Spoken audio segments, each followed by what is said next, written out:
Halo teman-teman semuanya, berjumpa kembali dengan saya Dede Wintana di mata kuliah pengantar teknologi informasi dan komunikasi.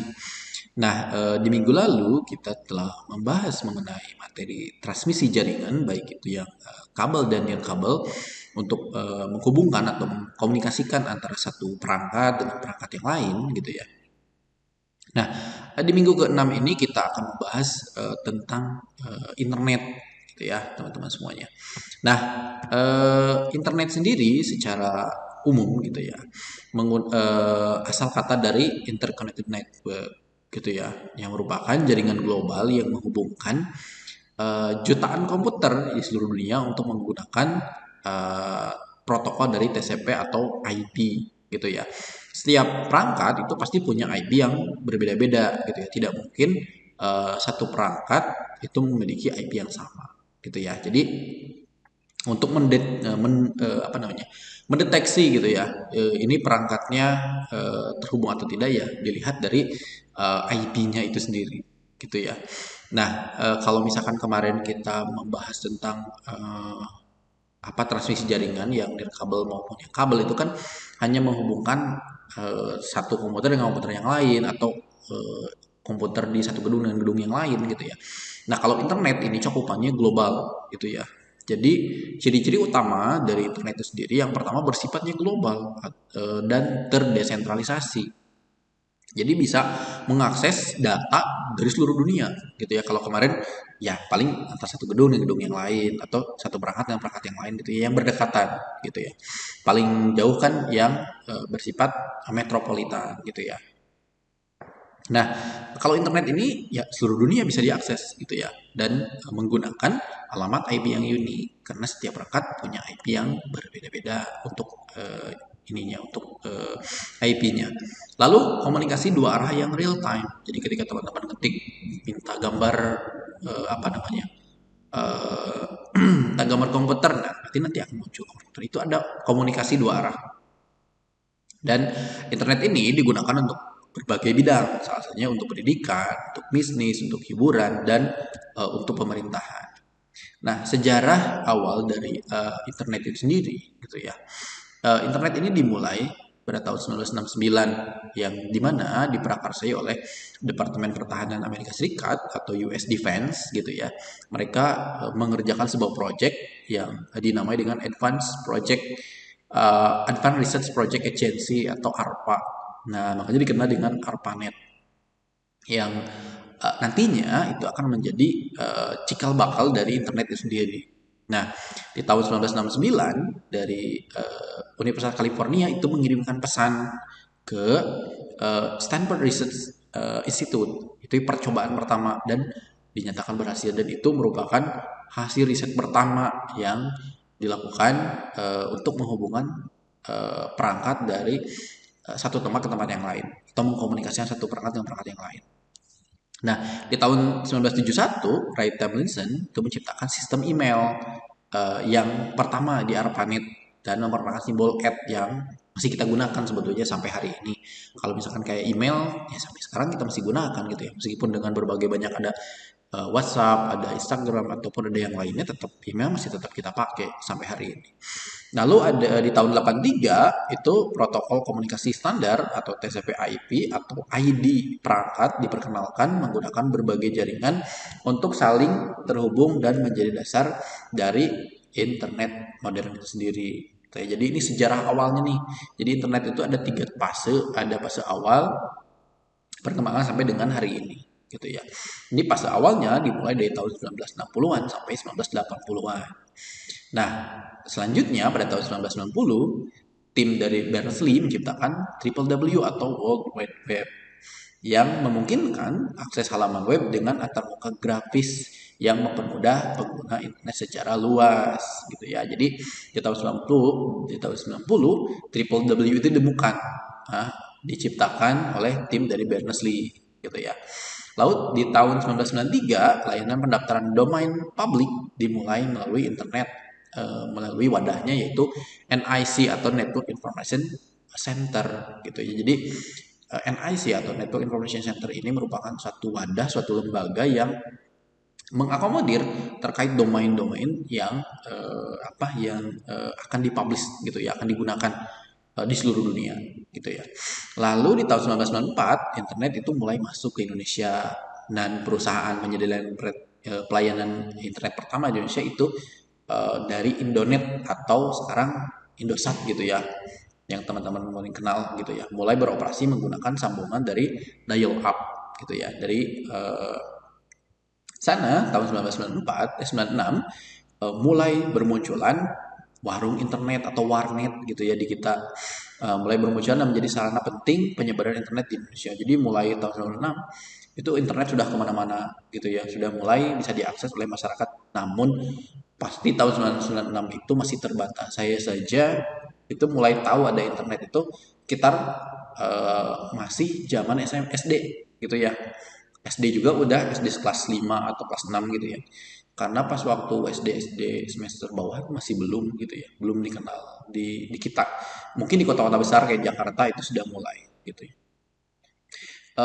Sekitar tahun 2000-an muncul wifi, perangkat mobile gitu ya, media sosial kayak Facebook, YouTube dan Twitter. Nah, termasuk Friendster juga gitu ya. Teman-teman mungkin tidak akan pernah tahu, bahkan Facebook juga mungkin teman-teman sekarang sudah tidak punya Facebook gitu ya. Tapi sekarang kan teman-teman lebih kenyanya kayak Instagram, TikTok gitu ya. Tapi waktu zaman-zaman dulu yang hype itu ya Friendster, Facebook, terus ada BlackBerry Messenger gitu kan ya. Nah, sekarang sudah tidak ada tuh kayak Friendster, BlackBerry Messenger gitu kan. Facebook juga masih ada tapi sudah mulai banyak ditinggalkan. Yang pakainya ya generasi 90-an lah gitu ya, yang pakai-pakai Facebook gitu. Dan layanan ini gitu ya lebih mudah untuk diakses oleh semua lapisan masyarakat gitu ya. Lalu sekarang internet telah menjadi bagian penting dari kehidupan sehari-hari kita gitu ya, dan mendukung berbagai aktivitas entah itu bagian komunikasi, pendidikan, hiburan, perdagangan, pemerintahan gitu ya. Ini bagian penting dari kita saat ini. Oke, nah kebutuhan untuk koneksi internet yang kita butuhkan yang pertama perangkat keras tentunya. Bisa itu komputer, bisa itu modem ya. Kalau teman-teman tahu modem, adalah namanya modem, sama untuk memancarkan internet. Ada router ya, kalau router masih dipakai sampai sekarang, atau kabel jaringan gitu ya. Lalu ada perangkat lunak. Nah, perangkat lunak bisa menggunakan sistem operasi atau browser. Setiap komputer itu pasti menggunakan sistem operasi. Kalau tidak menggunakan sistem operasi ya tidak akan bisa jalan gitu ya. Sistem operasi yang umum dan lebih dikenal oleh masyarakat Indonesia khususnya itu ya paling Windows gitu ya, Android, iOS atau macOS gitu ya. Nah, sebetulnya kan meskipun sebetulnya masih ada Linux gitu ya. Linux juga lumayan banyak sih yang digunakan gitu kan, tapi tidak sebanyak Windows ya, karena Windows itu lebih mudah meskipun sebetulnya ada kerentanan dari sisi keamanan itu sendiri dibanding dengan iOS atau sebagainya. Lalu ada macOS itu kan untuk laptop yang berbasis Apple gitu ya, yang bermerek Apple lah gitu. Terus ada Symbian, Symbian itu untuk sistem operasi pada handphone Nokia waktu dulu gitu ya. Teman-teman pernah punya HP Nokia atau mungkin orang tuanya, nah itu menggunakan Symbian dulu. Terus ada iOS, handphone sekarang iPhone itu menggunakan iOS. Android sampai sekarang masih digunakan handphone Android. Lalu Windows Phone dulu yang pakai itu Nokia, pernah setelah pakai Symbian pakai sistem operasi Windows tapi gagal gitu ya. Yang akhirnya Nokia tenggelam gitu ya. Lalu ada BlackBerry sama. BlackBerry juga merupakan salah satu yang tidak kuat bertahan dalam bidang teknologi ya, akibat dari kesalahan dalam mengambil keputusan gitu ya, yang diambil oleh Research Motion, perusahaan induk dari BlackBerry itu sendiri gitu. Nah, ini beberapa istilah di internet gitu ya. Ada website atau tempat berkumpulnya halaman web milik seseorang atau suatu perusahaan dikumpulkan dan dikemas. Contohnya kalau misalkan teman-teman buka bsi.ac.id. Nah, di bsi.ac.id itu kan banyak ya, ada ruang untuk mahasiswa, ada ruang untuk staff gitu kan, ada ruang untuk alumni dan yang lain-lainnya. Nah, itu namanya website karena itu terhimpun semuanya di sana. Lalu ada homepage. Kalau homepage itu halaman awal. Jadi ketika teman-teman buka bsi.ac.id, Nah, itu pasti muncul halaman pertama tuh. Biasanya muncul menu-menu masuk ke ruang apa namanya? Ke ruang mahasiswa, ke ruang staf, ke ruang alumni dan yang lain-lain. Nah, itu namanya homepage. Lalu ada URL, URL itu alamat gitu ya. Kalau misalkan bsi.ac.id, nah itu alamatnya atau URL namanya. Gitu. Nah, di URL ini eh, alamat yang unik, yang khas setiap halaman itu pasti beda-beda gitu ya. Ketika kita bikin URL bsi.ac.id, ya itu tidak bisa diakses oleh yang lain atau dibuat lagi dengan yang lain gitu. Kecuali dengan domain yang berbeda atau dengan nama yang berbeda. Itu bisa kalau seperti itu. Misalkan kan yang udah ada bsi.ac.id. Misalkan bikin www.bsi.id. Nah, itu masih bisa dibikin untuk URL seperti itu. Makanya ada beberapa eh, apa ya, orang-orang yang punya niat jahat gitu ya, kayak misalkan kayak klik bca.com misalkan gitu. Nah, itu ada yang memplesetkan gitu kan ya di internet, klik bca.id. Nah, nanti masuk ke situs-situs yang bisa menimbulkan phishing ataupun sebagainya gitu. Nah, ini ya ada protokolnya. Protokol itu kayak HTTP, itu namanya protokol. Terus ada hostname. Hostname itu berarti nama dari ininya. Ini menggunakan www.google.com. File name-nya google.com. Nah, terus ada protokol. Protokol itu suatu mekanisme yang sudah distandarkan untuk mentransfer atau memanipulasi data, ya. Lalu ada HTTP, ya, Hypertext Transfer Protocol. Suatu protokol internet yang digunakan oleh www. Jadi protokol itu merupakan satu aturan baku yang sudah ditetapkan gitu ya untuk kita bisa memanipulasi data atau mengirimkan suatu data. Nah, ini ada HTTP, sekarang ada HTTPS. Apa bedanya? Kalau HTTP itu katanya lebih rentan gitu ya dibanding dengan HTTPS. Kalau HTTPS itu ada security-nya, jadi tidak mudah untuk ditembus atau apa namanya, dihack gitu ya. Lalu ada host, alat yang memiliki protokol IP, address di suatu network atau IP atau internet gitu ya. Lalu ada HTML, Hypertext Markup Language, suatu bahasa yang menggunakan tanda tertentu atau tag ya untuk menyatakan kode-kode yang harus ditafsirkan oleh browser. Kan bahasa kita dengan bahasa komputer itu masih berbeda ya teman-teman. Meskipun ada beberapa kemiripan, tapi mayoritas kan meskipun ada kemiripan itu bahasa-bahasa Inggris gitu kan. Ya, tidak dengan bahasa Indonesia gitu kan. Nah, itu kan komputer itu membaca itu ya, bahasa bahasa pemrograman gitu ya. Dan tidak mungkin dengan bahasa kita gitu ya. Nah, makanya ditetapkan ada HTML itu untuk si komputer itu apa sih, internet itu paham apa yang kita maksudkan gitu ya. Kita tuh pengen apa. Nah, mereka menafsirkan berdasarkan itu.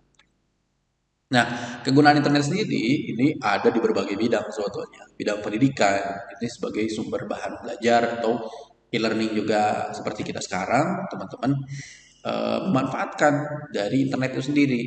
Kita bisa belajar secara online, teman-teman bisa di rumah sambil tiduran, sambil makan, tanpa harus datang ke kampus gitu ya. Bahkan mungkin belum mandi gitu kan ya. Tapi teman-teman masih tetap bisa belajar, masih bisa akses mata pelajaran, mata kuliahnya, tugas-tugasnya, video pembelajaran termasuk ini gitu kan ya, teman-teman masih bisa akses gitu.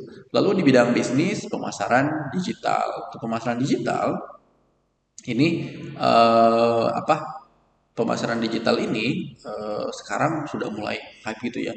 Bahkan beberapa perusahaan lebih mempercayakan mereka marketingnya itu marketing digital dibanding secara konvensional gitu ya. Kenapa? Karena biayanya cukup murah dibanding dengan kita eh, apa ya, marketing secara konvensional. Kenapa? Kita tidak memerlukan banyak waktu dan tenaga gitu ya untuk apa namanya, untuk eh, promosi gitu ya. Cukup di rumah kita bisa atur segmennya dari umur berapa sampai umur berapa, terus ketertarikan dari apa, target kita tuh orang-orang seperti apa, itu bisa kita petakan gitu ya.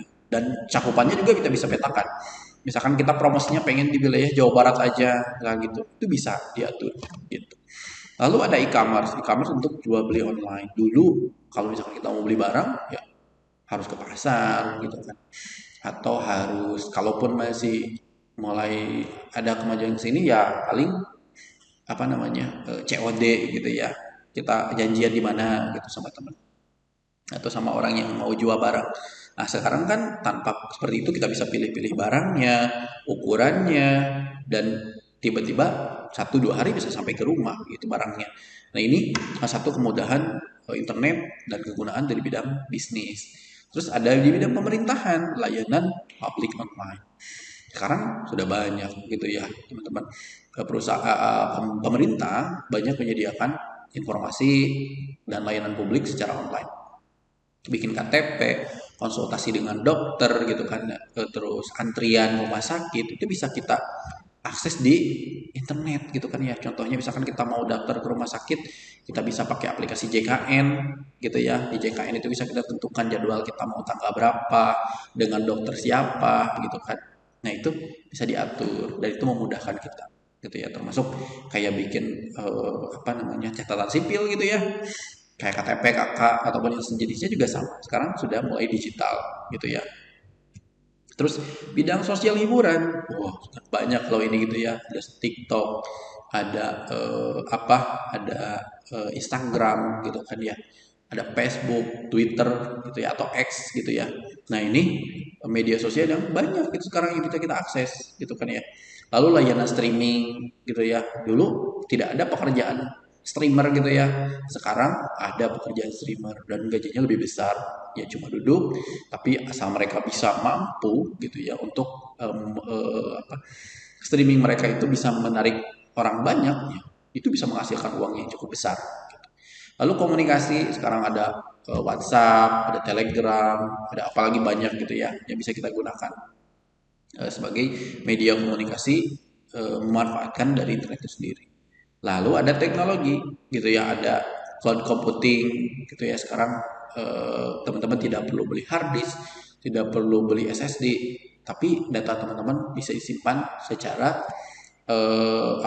secara digital di awan gitu ya, atau di cloud gitu ya, atau di internet. Cuman kelemahannya ya berarti ketika tidak ada internet akses terputus gitu kan ya. Jadi harus tetap punya backup-nya lah teman-teman gitu ya. Meskipun ada cloud computing. Lalu ada IoT. IoT ini memanfaatkan sistem robotik sebetulnya gitu ya untuk membantu pekerjaan kita, entah itu bersifat apa namanya bisnis ataupun yang lainnya. Di beberapa negara sekarang IoT sudah banyak dikembangkan, bahkan perusahaan-perusahaan besar itu kita sudah mereka sudah menggunakan robot gitu ya untuk mempekerjakan pekerjaan di pabrik-pabriknya gitu ya.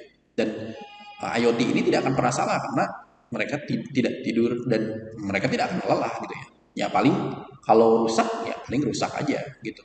Dia tinggal diganti gitu. Nah, ini satunya tantangan sebetulnya.